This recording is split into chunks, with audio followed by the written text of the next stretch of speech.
গঠনতন্ত্রে না থাকায় পৌর নির্বাচনের প্রার্থী মনোনয়নের বিষয়ে কাল বৈঠক করে সিদ্ধান্ত নেবে আওয়ামী লীগ। কেন্দ্রীয় কার্যনির্বাহী কমিটির বৈঠকে সিদ্ধান্ত হবে এই মনোনয়ন দেওয়ার জন্য সিলেকশন বোর্ডটা যেটা হবে সেটা কোন পর্যায়ে হবে। নির্বাচনের জন্য প্রস্তুত বিএনপি, চূড়ান্ত সিদ্ধান্ত রাতে। তৃণমূল পর্যায়ে বেশিরভাগ নেতাকর্মীরা চান যাতে আমরা এই নির্বাচনে অংশগ্রহণ করি এবং আমরা আশা করছি আজকের মধ্যেই নেতৃত্ব সিনিয়র নেতাদের সাথে আলোচনা করে দল এ ব্যাপারে চূড়ান্ত সিদ্ধান্ত নেবে।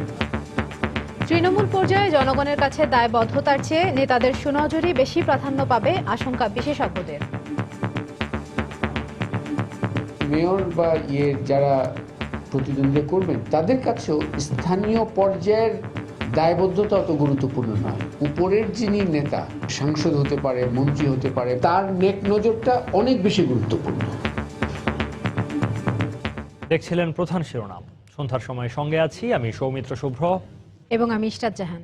এবার অন্যান্য শীর্ষ সংবাদ। বিশিষ্ট ব্যক্তি ও রাজনীতিবিদদের হত্যার হুমকির অভিযোগে রাজধানীর তেজগাঁ থেকে এক জামায়াত কর্মী গ্রেপ্তার। আইএস সন্দেহে বাড্ডা থেকে আটক আরও এক। কোনো ধর্মই উগ্রবাদ সমর্থন করে না বলছেন চিন্তাবিদরা। ধর্মের আড়ালে যে কোনো অপচেষ্টা রুখতে ঐক্যবদ্ধভাবে সবাইকে এগিয়ে আসার তাগিদ। প্রত্যন্ত অঞ্চলের উন্নয়নে কাজ করছে সরকার বললেন প্রধানমন্ত্রী। দহগ্রাম আঙ্গুরপোতায় মোবাইল ফোনে 3G কার্যক্রমের উদ্বোধন।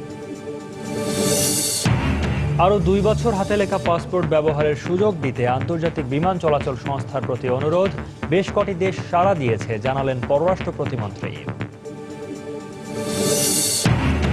এবং ছাত্রী ধর্ষণের দায়ে ভিকারুননিসা নূন স্কুলের সাবেক শিক্ষক পরিমলের যাবজ্জীবন সশ্রম কারাদণ্ড, 50,000 টাকা জরিমানা।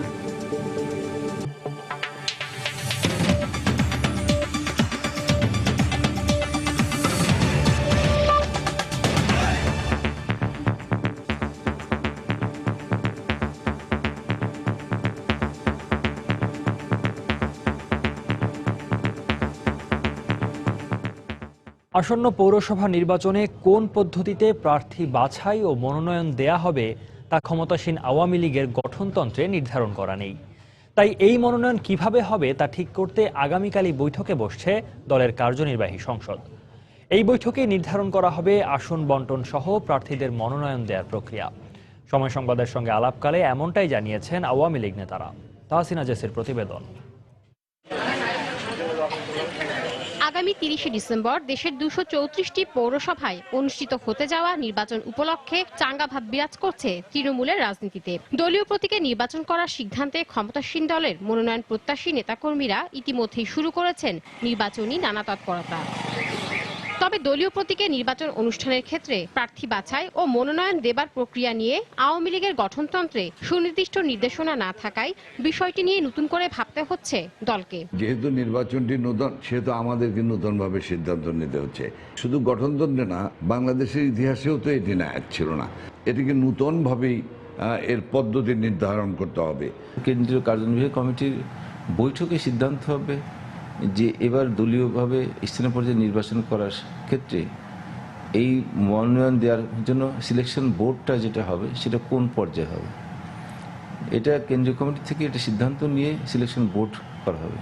এদিকে পৌরসভা নির্বাচনে প্রভাবশালী মন্ত্রী ও এমপিদের আত্মীয় স্বজনদের প্রতিদ্বন্দ্বিতা ও প্রচারণার বিষয়টি ইতিমধ্যেই বিরূপ প্রতিক্রিয়া সৃষ্টি করেছে তৃণমূলের ত্যাগী নেতাকর্মীদের মাঝে। তবে নেতারা জানালেন উত্তরাধিকার নয়, স্থানীয়ভাবে গ্রহণযোগ্যতাকেই প্রাধান্য দেওয়া হবে মনোনয়ন দেবার ক্ষেত্রে। প্রার্থী তার কে আত্মীয়, এমপি না মন্ত্রী, এটা বিবেচ্য বিষয় নয়।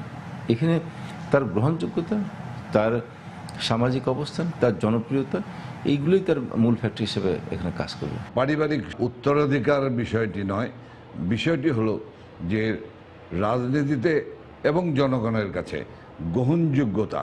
তারা আরো জানান, আসন্ন পৌরসভা নির্বাচনে মহাজোটের শরিকদের বিষয়ে আসন বন্টন নিয়ে এখনো কোনো সিদ্ধান্ত নেয়নি আওয়ামী লীগ। গুলি হয়েছে। তাহসিনা জেসি, সময় সংবাদ, ঢাকা। তড়িঘড়ি করে পৌরসভা নির্বাচন আয়োজনকে সরকারের দুরভিসন্ধি হিসেবে দেখছে দেশের অন্যতম বৃহৎ রাজনৈতিক দল বিএনপি। দলটির শীর্ষ নেতাদের দাবি, সরকার পতনের আন্দোলন ঠেকাতেই এই পথ বেছে নিয়েছে ক্ষমতাসীনরা। একই সঙ্গে নির্বাচন কমিশনের স্বচ্ছতা নিয়েও প্রশ্ন রয়েছে দলটির। এদিকে নির্বাচনে অংশ নেওয়ার বিষয়ে সিদ্ধান্ত নিতে স্থায়ী কমিটির সদস্যদের সঙ্গে রাতে গুলশান কার্যালয়ে বৈঠকে বসবেন দলের চেয়ারপারসন বেগম খালেদা জিয়া। সালাউদ্দিন সুমনের রিপোর্ট। স্থানীয় সরকার আইন 2 দফায় সংশোধনের পর এই প্রথমবারের মতো দেশে স্থানীয় নির্বাচন অনুষ্ঠিত হতে যাচ্ছে দলীয় প্রতীকে। ইতোমধ্যে 234টি পৌরসভায় নির্বাচনের তফসিল ঘোষণা করেছে নির্বাচন কমিশন। এই নির্বাচনে শুধুমাত্র মেয়র পদপ্রার্থীরা তাদের রাজনৈতিক দলের প্রতীক নিয়ে লড়তে পারবেন। মনোনয়নপত্র বাছাইয়ের তারিখ। বিএনপির শীর্ষ নেতাদের মতে এই মুহূর্তে স্থানীয় নির্বাচন নিয়ে সরকারের উপর জনগণ ও রাজনৈতিক দলগুলোর কোনো চাপ নেই। এ অবস্থায় এই নির্বাচন আয়োজনের পেছনে সরকারের অন্য উদ্দেশ্য রয়েছে বলে দাবি করেছেন তারা। নির্বাচন কমিশন অনেক তড়িঘড়ি করে এই তফসিলটি ঘোষণা করেছেন। আমরা মনে করি সেটা সরকার তার বিশেষ উদ্দেশ্য অথবা মতলব হাসিলের জন্যই করেছে। এই শীতে আন্দোলন যাতে তীব্র হয়ে না ওঠে সেই আন্দোলন ঠেকাবার জন্য এই স্থানীয় সরকার বা পৌরসভা নির্বাচনের ঘোষণা দেওয়া হতে পারে, এ ধরনের একটি আশঙ্কা আমরা করছি। একই সাথে নির্বাচন কমিশন ও প্রশাসনের স্বচ্ছতা নিয়েও প্রশ্ন রয়েছে বিএনপি নেতাদের। এই নির্বাচনে কারচুপির আশঙ্কাও করছেন তারা। তো নির্বাচন কমিশন সম্পূর্ণভাবে আওয়ামী লীগের আজ্ঞাবহ একটি প্রতিষ্ঠান। এদের দ্বারা সুষ্ঠু নির্বাচন হবে এটি বাংলাদেশে কোনো মানুষ বিশ্বাস করে না, বিএনপিতে নয়। আমাদের মনে শঙ্কা আছে, আশঙ্কা আছে যে সরকার আবার কারচুপি করবে এবং যারা যোগ্য প্রার্থী তারা নির্বাচিত হতে পারবে না। নির্বাচনকে কেন্দ্র করে বিএনপির তৃণমূলের নেতাদের বিরুদ্ধে মিথ্যা মামলা দিয়ে হয়রানি করা হচ্ছে বলেও অভিযোগ তোলেন তারা। তৃণমূল পর্যায়ে বেশিরভাগ নেতাকর্মীরাই চান যাতে আমরা এই নির্বাচনে অংশগ্রহণ করি। বর্তমানে দুঃশাসনের মাত্রা এমনই পর্যায়ে পৌঁছেছে, বিএনপি প্রার্থীরা মনোনয়নপত্র দাখিল করতে পারলে এবং জনগণ শুধু ভোট কেন্দ্রে যেতে পারলেই আমরা অভিষ্ট লক্ষ্যে পৌঁছতে পারবো। পৌরসভা নির্বাচনে সব দলের জন্য সমান সুযোগ বা লেভেল প্লেইং ফিল্ড আছে কিনা তা নির্বাচন কমিশনকে নিশ্চিতের আহ্বান জানান বিএনপির শীর্ষ নেতারা। এটি শুধুমাত্র আওয়ামী লীগের স্বার্থ রক্ষার জন্য। সালাউদ্দিন সুমন, সময় সংবাদ, ঢাকা। এদিকে সংশোধিত পৌরসভা আইন 2015-এ প্রার্থী মনোনয়নের ক্ষেত্রে রাজনৈতিক দলগুলোর প্রতি নেই স্পষ্ট কোনো নির্দেশনা। এক্ষেত্রে তৃণমূল পর্যায়ে জনগণের কাছে দায়বদ্ধতার চেয়ে নেতাদের সুনজরই বেশি প্রাধান্য পাবে বলে মনে করেন বিশেষজ্ঞরা। এতে স্থানীয় সরকার ব্যবস্থা উল্টো পথে হাঁটবে বলেও মত তাদের। রাশেদ লিমনের রিপোর্ট। দলীয় ব্যানারে প্রথমবারের মতো হতে যাচ্ছে স্থানীয় সরকার পর্যায়ের কোনো নির্বাচন। 30 ডিসেম্বর ভোট গ্রহণের দিন ধার্য করে মেয়াদে উত্তীর্ণ 234টি পৌরসভার তফসিল ঘোষণা করে নির্বাচন কমিশন। ভোট গ্রহণের তারিখ 30 ডিসেম্বর। এর মধ্যে ঢাকা বিভাগে 65টি, চট্টগ্রাম বিভাগে 37টি, রাজশাহীতে 49টি, খুলনায় 30টি, রংপুরে 20টি, বরিশালে 17টি ও সিলেটে 16টি পৌরসভা অন্তর্ভুক্ত। দলীয় সমর্থন প্রথা ভেঙে সংশোধিত পৌরসভা আইন 2015-এর অধীনে এবারই প্রথম মেয়র প্রার্থীরা পাচ্ছেন দলীয় মনোনয়ন। তবে দলগুলো কোন প্রক্রিয়ায় তাদের প্রার্থী নির্বাচন করবে সে বিষয়ে আইন কিংবা বিধিতে নেই স্পষ্ট কোনো নির্দেশনা। ফলে প্রার্থী নির্বাচনে জনগণের প্রত্যাশার প্রতিফলন ঘটবে না বলে মনে করেন বিশেষজ্ঞরা। মেয়র বা যারা প্রতিদ্বন্দ্বিতা করবেন তাদের কাছেও স্থানীয় পর্যায়ের দায়বদ্ধতা অত গুরুত্বপূর্ণ নয়। যে উপরের যিনি নেতা, সেটা সাংসদ হতে পারে বা আরও কেউ হতে পারে, মন্ত্রী হতে পারে বা অন্য কোনো স্তরের নেতা, তার নেক নজরটা অনেক বেশি গুরুত্বপূর্ণ। স্থানীয় পর্যায়ে জনগণের প্রতি দায়বদ্ধতা গুরুত্বপূর্ণ নয়। যিনি প্রার্থী হচ্ছেন তিনি তার কথা এবং কাজে মিল রাখতে পারবেন কিনা, তার সেই সোশ্যাল স্ট্যান্ডিংটা আছে কিনা, তিনি ডেলিভার করতে পারবেন কিনা, আর সেই সঙ্গে দলের প্রতি বিশ্বস্ততা তার কতটুকু থাকবে। আর এতে স্থানীয় সরকার ব্যবস্থা শক্তিশালী করার লক্ষ্য অর্জন সম্ভব হবে না বলেও মনে করেন তারা। এক অর্থে স্থানীয় সরকার কিন্তু অনুপস্থিত। শাসক দলের আশীর্বাদ পুষ্ট না থেকে স্থানীয় সরকারের প্রতিষ্ঠানগুলো আপনার যথাযথভাবে কাজ করতে সক্ষম নয়। এই ধরনের গণতন্ত্রের এই ধরনের একটা বাস্তবতা যদি আমরা তৈরি করতে থাকি, তাহলে কিন্তু বিষয়টা হচ্ছে একদম একটা জনকল্যাণের বিপরীতে যাচ্ছে। যেসব কথা বলে আমাদেরকে গণতন্ত্রের বিষয়টা নিয়ে আলোচনা হচ্ছে, তার উল্টো পথে অ্যাকচুয়ালি আমরা হাঁটছি। রাজনৈতিক দল ও সংশ্লিষ্টদের সঙ্গে আলোচনা করে আইনটি আবারও সংশোধন করা যেতে পারে বলে মত বিশেষজ্ঞদের। রাশেদ লিমন, সময় সংবাদ, ঢাকা। দেখছেন সন্ধ্যার সময়। প্রযুক্তি তৃণমূল পর্যন্ত ছড়িয়ে দেওয়ার মাধ্যমে দেশের উন্নয়নকে এগিয়ে নিতে কাজ করছে সরকার। লালমনিরহাটের দহগ্রাম আঙ্গরপোতায় 3G কার্যক্রমের উদ্বোধন করে একথা বলেন তিনি। প্রধানমন্ত্রী বলেন, দেশের মানুষ সহজেই তথ্য প্রযুক্তি সেবা গ্রহণ করছে, আর তাই এই কার্যক্রমে আরও গতি আনতে সংশ্লিষ্টদের তাগিদ দেন তিনি। প্রান্তিক মানুষের জন্য তথ্য প্রযুক্তি সেবা নিশ্চিত করা ছিল আওয়ামী লীগ সরকারের নির্বাচনী অঙ্গীকার। আর সে লক্ষ্য বাস্তবায়নে দেশের সব ইউনিয়নে গড়ে তোলা হয় ডিজিটাল সেন্টার। দেশের সবগুলো পোস্ট অফিসকে ডিজিটাল সেন্টারে রূপান্তর করার কাজও এগিয়ে চলছে দ্রুত গতিতে। ইন্টারনেটের গতি বাড়াতে চালু হয়েছে 3G কার্যক্রম। এর ফলে ঘরে বসেই নানামুখী সেবা পাচ্ছেন নাগরিকেরা। এই ধারাবাহিকতায় সীমান্তবর্তী জেলা লালমনিরহাটের প্রত্যন্ত জনপদ দহগ্রাম আঙ্গরপোতায় গ্রামীণ ফোন শুরু করলো 3G কার্যক্রম। স্বভাবতই উচ্ছ্বসিত এখানকার 20,000 মানুষ। আমরা যখন 3G নেটওয়ার্কে আওতাভুক্ত ছিলাম না, নেটওয়ার্ক বিশেষ করে নেটওয়ার্কের বিভিন্ন সমস্যা আমরা ফেস করতাম। দহগ্রাম প্রত্যন্ত অঞ্চলে গ্রামীণ ফোনে 3G চালু করায় অজান্তে বাংলাদেশ সরকারের মাননীয় প্রধানমন্ত্রী জননেত্রী শেখ হাসিনাকে দহগ্রামবাসীর পক্ষ থেকে অভিনন্দন ও শুভেচ্ছা। জনগণকে যে হয়রানির একটা সম্মুখীন হতো, যে ইন্টারনেটের মাধ্যমে আমরা সেবাগুলো দিতাম, তারা অনেকটা হয়রানির সম্মুখীন হতো, সেটা এখন হতে হচ্ছে না। গণভবন থেকে ভিডিও কনফারেন্সের মাধ্যমে এর উদ্বোধন করেন প্রধানমন্ত্রী শেখ হাসিনা। বলেন, উন্নত অনেক দেশের নাগরিকদের চেয়ে বাংলাদেশের মানুষ দ্রুত প্রযুক্তিকে গ্রহণ করেছে। আমরা যখন প্রথম শুরু করি, অনেকে ভেবেছিলেন যে বাংলাদেশে কে আবার মোবাইল ফোন ব্যবহার করবে, কে আবার কম্পিউটার ব্যবহার করবে, কে আবার ইন্টারনেট ব্যবহার করবে। কিন্তু এখন দেখা যাচ্ছে যে অনেক উন্নত দেশ যা পারে না, বাংলাদেশের মানুষ তা পারে। বাংলাদেশের মানুষ খুব তাড়াতাড়ি যে কোনো প্রযুক্তিকে গ্রহণ করতে পারে এবং সেটাকে ব্যবহারও করে। কাজে আমরা এভাবেই সারা বাংলাদেশকে প্রযুক্তি ব্যবহার এবং মানুষের জীবনমান উন্নত করা, সেই ব্যবস্থা আমরা নিচ্ছি। ভিডিও কনফারেন্সের অপর প্রান্তে থাকা দহগ্রামের মানুষদের উদ্দেশ্যে প্রধানমন্ত্রী বলেন, সরকার বা বিরোধী দল যেখানেই থাকুন না কেন, তিনি এবং তার দল কাজ করেছে এখানকার মানুষের উন্নয়নে। আশ্বাস দেন, আগামীতেও এই ধারা অব্যাহত থাকবে। কোন কোন এলাকায়। শাহ আলী জয়, সময় সংবাদ, ঢাকা।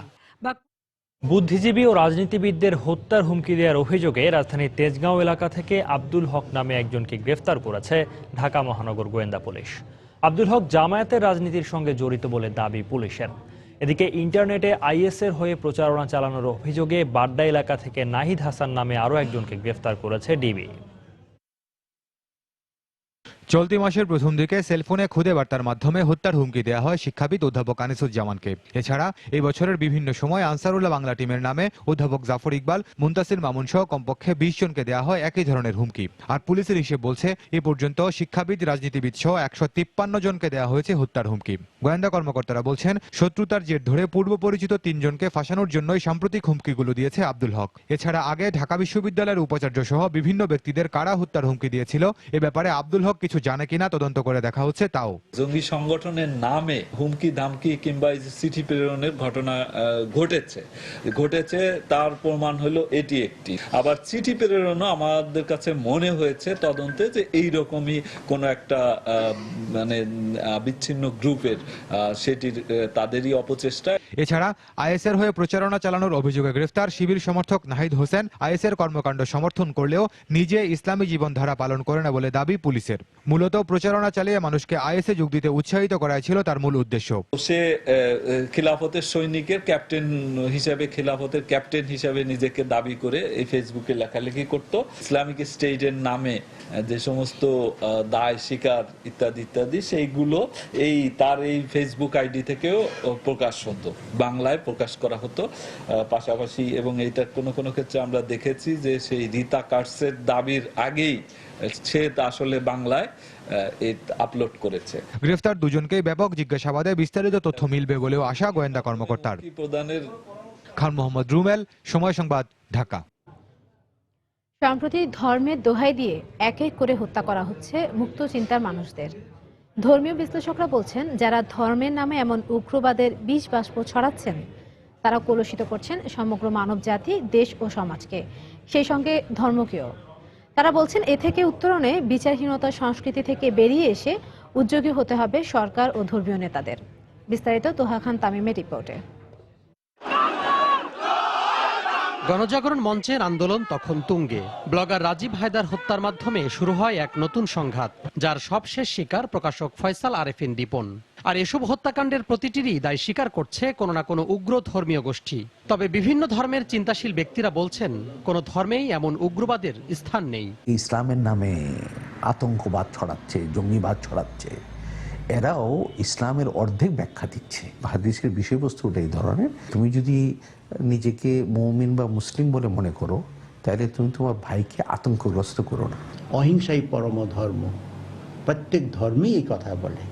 আর স্বামী বিবেকানন্দ এই কথা বলেছেন, সেই প্রকৃত ধার্মিক যে নিজ ধর্মের নিষ্ঠা রাখবে এবং অন্য প্রত্যেকটি ধর্মের শ্রদ্ধা রাখবে। তবে মত প্রকাশের ক্ষেত্রেও অন্যের বিশ্বাসে আঘাত করা যাবে না বলে মনে করেন এই ধর্মযাজক। তার যার বিশ্বাস সেটা যেন আমরা রক্ষা করি, সংরক্ষণ করি, সে বিশ্বাসের উপর আমরা যেন কোনোভাবে কোনো আঘাত আমরা না করি।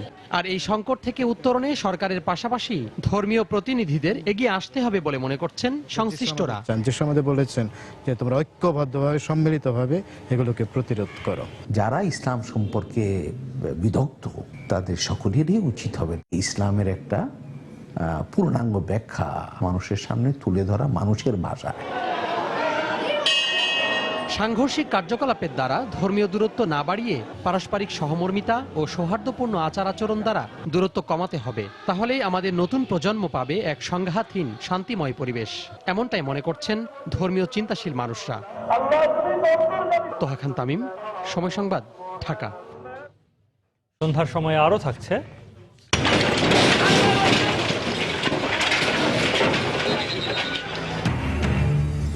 সরকারি রাস্তা দখল মুক্ত করতে রাজধানীর উত্তরায় রাজুকের উচ্ছেদ অভিযান, যানজট নিয়ন্ত্রণে অভিযান অব্যাহত রাখার ঘোষণা।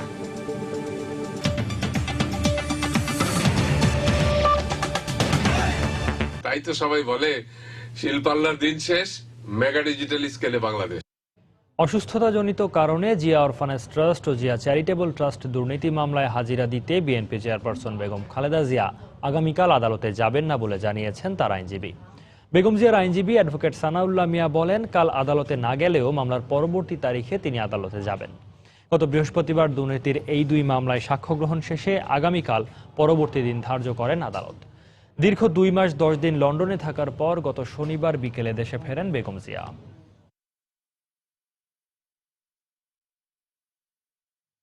বিকারুন্নেসা নুন স্কুল অ্যান্ড কলেজের ছাত্রীকে ধর্ষণের দায়ে সাবেক শিক্ষক পরিমল জয়ধরকে যাবজ্জীবন সশ্রম কারাদণ্ডাদেশ দিয়েছেন আদালত।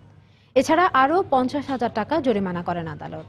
দুপুরে ঢাকার নারী ও শিশু নির্যাতন দমন ট্রাইব্যুনাল 2-এর বিচারক সালেউদ্দিন আহমেদ এই রায় ঘোষণা করেন। 2011 সালের 5 জুলাই বাড্ডা থানায় পরিমল সহ 3 জনকে আসামি করে মামলা করেন নির্যাতিতার বাবা। বিস্তারিত সাদিকুর রহমানের রিপোর্টে। স্কুল ছাত্রীকে যৌন নির্যাতনের মামলার রায় ঘোষণার আগে ভিকারুন্নেসা নুন স্কুলের সাবেক শিক্ষক পরিমল জয়ধরকে সকালে কারাগার থেকে আদালতে হাজির করে পুলিশ। দুপুরে আসামির উপস্থিতিতে রায় ঘোষণা করেন আদালত। সাক্ষ্য প্রমাণে পরিমলের বিরুদ্ধে অভিযোগ প্রমাণিত হয়েছে বলে দাবি করেন রাষ্ট্রপক্ষের আইনজীবী। সাক্ষীর জবানবন্দি, জেরা ও উভয় পক্ষের যুক্তিতর্কের পরে মাননীয় আদালত পুঙ্খানু বিচার বিশ্লেষণ করে আসামিকে যাবজ্জীবন এবং 50,000 জরিমানা করেছেন। পরিমলকে নির্দোষ দাবি করে তার আইনজীবী অভিযোগ করেন, আসামির কাছ থেকে জোর করে স্বীকারোক্তি আদায় করা হয়েছে। ক্রসফায়ারের ভয় দেখাইছে এবং তাকে দিয়া একটা মিথ্যা স্বীকারোক্তি আদায় করা হয়েছে।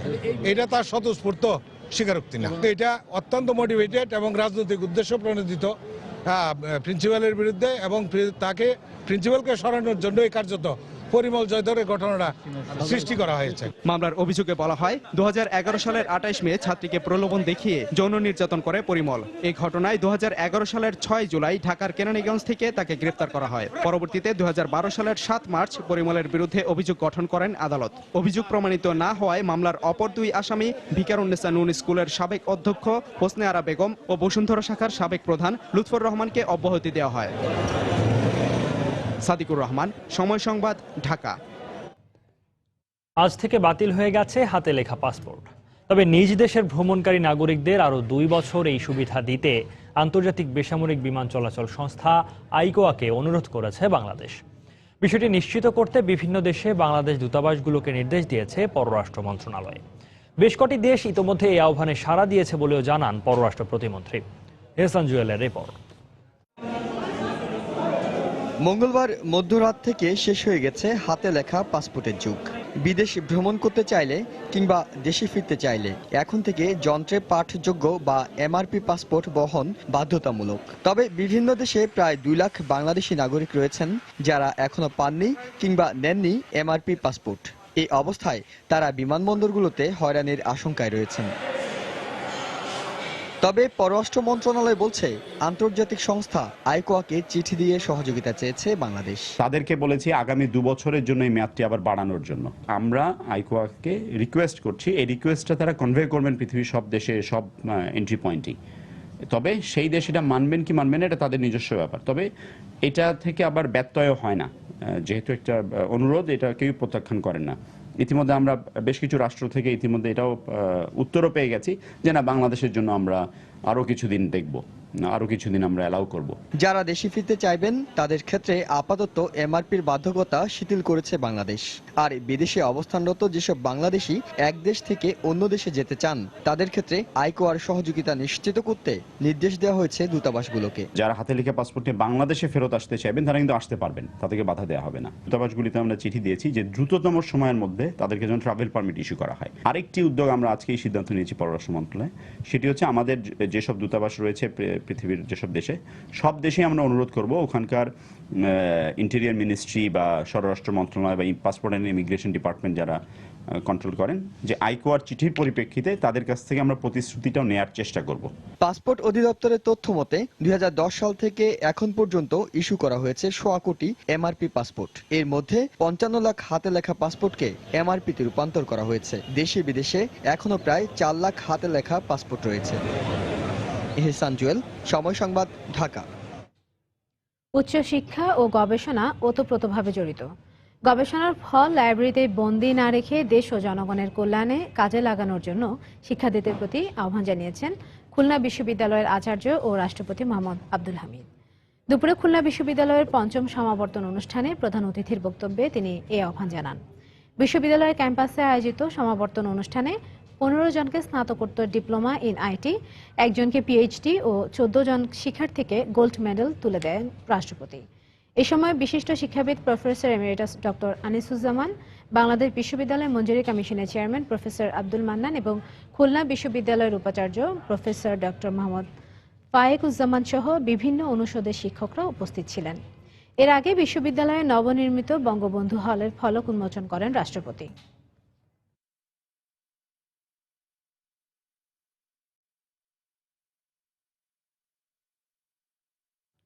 যুক্তরাষ্ট্র যেসব শর্ত দিয়েছিল তা বাংলাদেশ পূরণ করায় জিএসপি ফিরে পাওয়ার সম্ভাবনা তৈরি হয়েছে বলে মনে করছেন বাণিজ্যমন্ত্রী তোফায়েল আহমেদ। দুপুরে সচিবালয়ে স্পেনের রাষ্ট্রদূতের সঙ্গে বৈঠক শেষে তিনি আরও বলেন, ওয়াশিংটনে মার্কিন ট্রেড রিপ্রেজেন্টেটিভ অফিসে টিকফা বৈঠকে জিএসপি ফিরে পেতে বাংলাদেশের অগ্রগতি নিয়ে সন্তোষ প্রকাশ করেছে যুক্তরাষ্ট্র। তারা যে 16টি শর্ত দিয়েছিল এ ব্যাপারে বাংলাদেশের প্রশংসা করেছে যুক্তরাষ্ট্র, এবং এইবার তারা এইটা হয় নাই ওইটা হয় নাই এরকম কোনো প্রশ্ন উত্থাপন করে নাই। যেহেতু তারা সন্তোষ প্রকাশ করেছে আমাদের শর্তগুলি পূরণ হয়েছে, যেমন এখন আর যেমন আমরা যে কথাটা বলেছি যে সাস্টেনেবল কম্প্যাক্ট, তারপর ট্রাইপার্টাইট এগ্রিমেন্ট অনুসারে যে শর্তগুলি যেমন পূরণ করেছে, এখন জিএসপি ফেরত না দেবার অন্য কোনো কারণ নাই।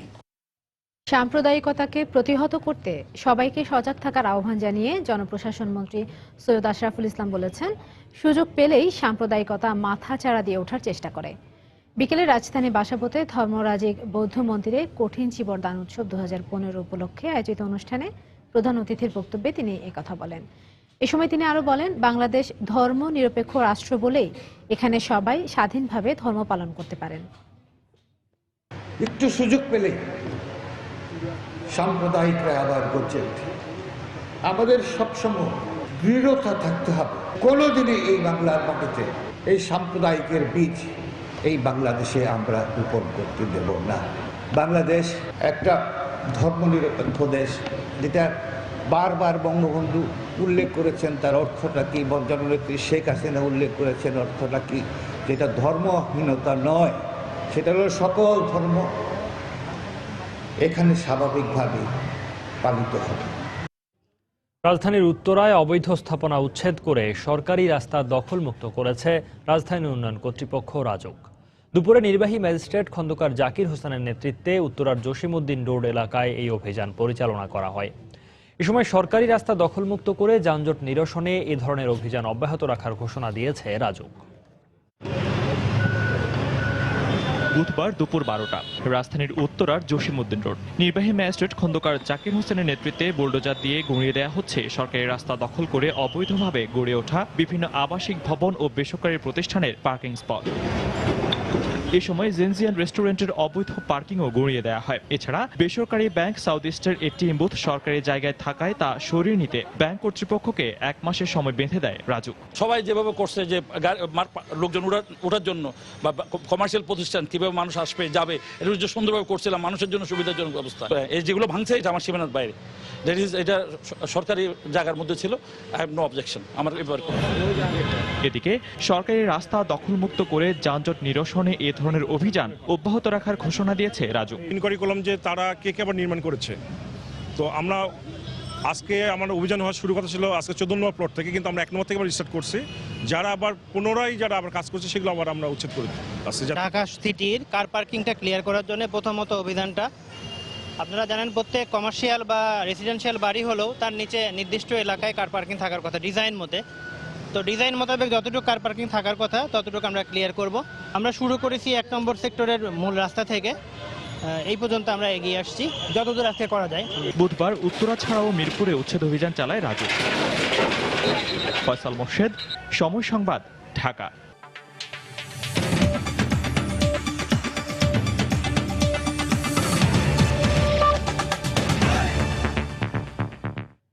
তুরস্কের সঙ্গে সব ধরনের সামরিক যোগাযোগ ও অর্থনৈতিক সহযোগিতা বাতিলের ঘোষণা দিয়েছে রাশিয়া।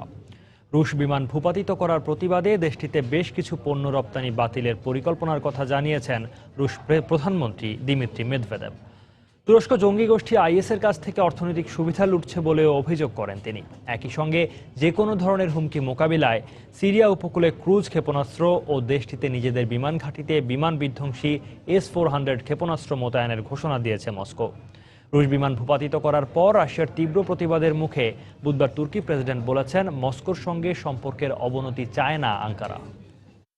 আল্লাহু আকবার। সিরিয়ার লাতাকিয়ার প্রদেশের ইয়ামাদি গ্রামে একটি রুশ হেলিকপ্টার টহল দেওয়ার সময় ট্যাঙ্ক বিধ্বংসী ক্ষেপণাস্ত্র দিয়ে সেটি ধ্বংস করার ভিডিও প্রকাশ করেছে আসাদ বিরোধী সশস্ত্র বিদ্রোহীরা। এ ঘটনায় এক রুশ মেরিন সেনা নিহত হয় বলে জানায় মস্কো। এর আগে তুর্কি F-16 যুদ্ধবিমান থেকে ছোড়া গোলার আঘাতে রুশ যুদ্ধবিমান ভূপাতিত হওয়ার পর 2 জন পাইলটের একজনকে হত্যা করা হয়। অপর একজনকে ঘটনাস্থল থেকে উদ্ধার করে বুধবার লাতাকিয়ায় রুশ বিমান ঘাঁটিতে নিয়ে যাওয়া হয় বলে জানায় আরটি। বিমান ভূপাতিত করার এ ঘটনাকে আন্তর্জাতিক আইনের লঙ্ঘন বলে উল্লেখ করেছে রুশ সামরিক বাহিনী। এদিকে রুশ প্রেসিডেন্ট ভ্লাদিমির পুতিন এ ঘটনার পর তুরস্কের বিরুদ্ধে ক্ষুব্ধ প্রতিক্রিয়া ব্যক্ত করেছেন। এর ফলে দুই দেশের সম্পর্কে মারাত্মক প্রভাব পড়বে বলেও জানিয়ে দেন পুতিন। আমাদের বিমান ভূপাতিত করার পর তুরস্ক সরকার নেটোর সহযোগিতা চেয়েছে। এতে মনে হয় তারা চাইছে এখন নেটো আইএসকে সহযোগিতা করতে মাঠে নামবে। এর পরপরই তুরস্কের বিরুদ্ধে আইএসকে প্রত্যক্ষ মদদ দেওয়ার অভিযোগ এনে দেশটিতে বেশ কিছু পণ্য রপ্তানি বাতিল করার কথা জানান রুশ প্রধানমন্ত্রী দিমিত্রি মেদভেদেভ। একই সঙ্গে তুরস্কে প্রাকৃতিক গ্যাস সরবরাহে পাইপলাইন প্রকল্প ও পরমাণু কেন্দ্র নির্মাণে প্রয়োজনীয় সহযোগিতা বাতিলেরও ইঙ্গিত দেন তিনি। এ অবস্থায় বুধবার ইস্তাম্বুলে এক অনুষ্ঠানে বক্তৃতায় তুর্কি প্রেসিডেন্ট রিসেপ তাইপ এরদোয়ান বলেন রাশিয়ার সঙ্গে সম্পর্কের অবনতি চায় না তুরস্ক। সেই সঙ্গে সিরিয়া বিষয়ে নিজেদের নীতির পরিবর্তন হবে না বলেও জানান তিনি। তুর্কি সিরিয়া সীমান্তে রুশ বিমান ভূপাতিত করার ঘটনা নিয়ে আমরা উত্তেজনা বাড়াতে চাই না। তুরস্কের প্রতিরক্ষার জন্য যা করণীয় আমরা কেবল তাই করেছি। এদিকে নিজেদের যুদ্ধবিমান ভূপাতিত করার প্রতিবাদে রুশ পররাষ্ট্রমন্ত্রী সের্গেই ল্যাভরভ বুধবারের পূর্ব নির্ধারিত আঙ্কারা সফর বাতিল করেছেন। তিনি বিমান ভূপাতিত করার ঘটনাকে তুরস্কের পরিকল্পিত উস্কানি বলে মন্তব্য করেন। রিয়াদুল ইসলাম, সময় সংবাদ।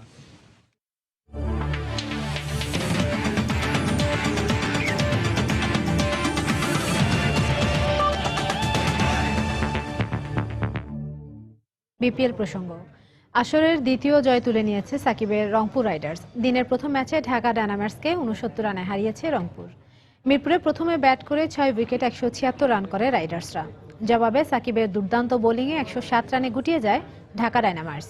মিরপুর বেশ সাবধানী সূচনা করেন রংপুরের দুই ওপেনার সিমন্স ও সৌম্য। সময়ের ব্যবধানে খোলস ছেড়ে বেরিয়ে আসেন তারা। কিন্তু জাতীয় দলের বোলিং সেন্সেশন মুস্তাফিজুরের কাছে প্রথম শিকার হয়ে দলীয় 38 ও ব্যক্তিগত 18 রানে সাজঘরে ফেরেন সৌম্য সরকার। এরপর 44 বলে ঝোড়ো 50 তুলে নিয়ে ব্যক্তিগত 51 রানে ফেরেন সিমস। ভালো করার ইঙ্গিত দিয়েও ব্যক্তিগত 34 রানে ফেরেন মিথুন। দ্রুতই সতীর্থকে অনুসরণ করেন ড্যারেন সামি ও পেরেরা। তবে শেষ দিকে সাকিবের অপরাজিত 24 রানের উপর ভর করে 176 রানের লড়াকু স্কোর পায় রংপুর। জবাবে শুরুটা মোটেও ভালো হয়নি ঢাকার। আরাফাত সানি ও সাকিবের স্পিন ঘূর্ণিতে নিয়মিত বিরতিতে উইকেট হারাতে থাকে ঢাকা। ফলে শেষ পর্যন্ত 107 রানে গুটিয়ে যায় সাঙ্কার ডায়নামাইটসরা। দলের পক্ষে সর্বোচ্চ 29 রান করেছেন লঙ্কান উইকেট রক্ষক ব্যাটসম্যান সাঙ্গাকারা। ম্যাচ সেরা হয়েছেন সাকিব।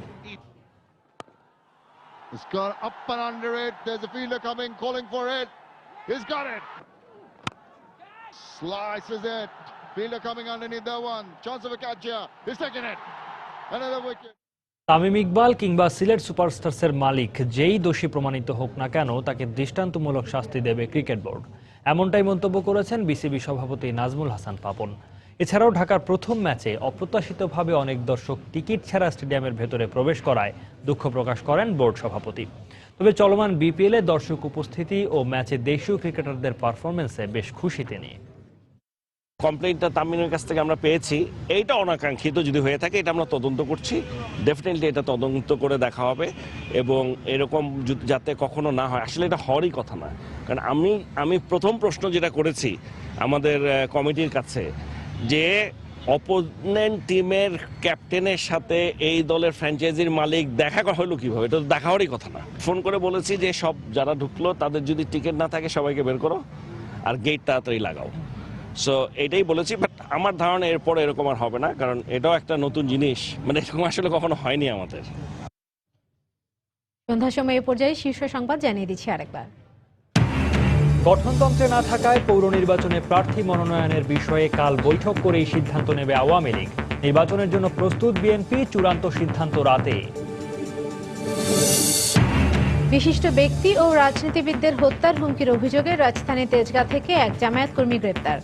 আইএস সন্দেহে বাড্ডা থেকে আটক আরও এক। প্রত্যন্ত অঞ্চলের উন্নয়নে কাজ করছে সরকার, বললেন প্রধানমন্ত্রী। দহগ্রাম আঙ্গরপোতায় মোবাইল ফোনের 3G কার্যক্রমের উদ্বোধন। আরও 2 বছর হাতে লেখা পাসপোর্ট ব্যবহারের সুযোগ দিতে আন্তর্জাতিক বিমান চলাচল সংস্থার প্রতি অনুরোধ। বেশ কটি দেশ সাড়া দিয়েছে, জানালেন পররাষ্ট্র প্রতিমন্ত্রী। এবং ছাত্রী ধর্ষণের দায়ে ভিকারুন্নিসা নুন স্কুলের সাবেক শিক্ষক পরিমলের যাবজ্জীবন সশ্রম কারাদণ্ড, 50,000 টাকা জরিমানা। দর্শক, এই ছিল সন্ধ্যার সময়। যে কোনো খবর পেতে ভিজিট করুন সময়নিউজ.tv। সঙ্গে থাকুন সময়।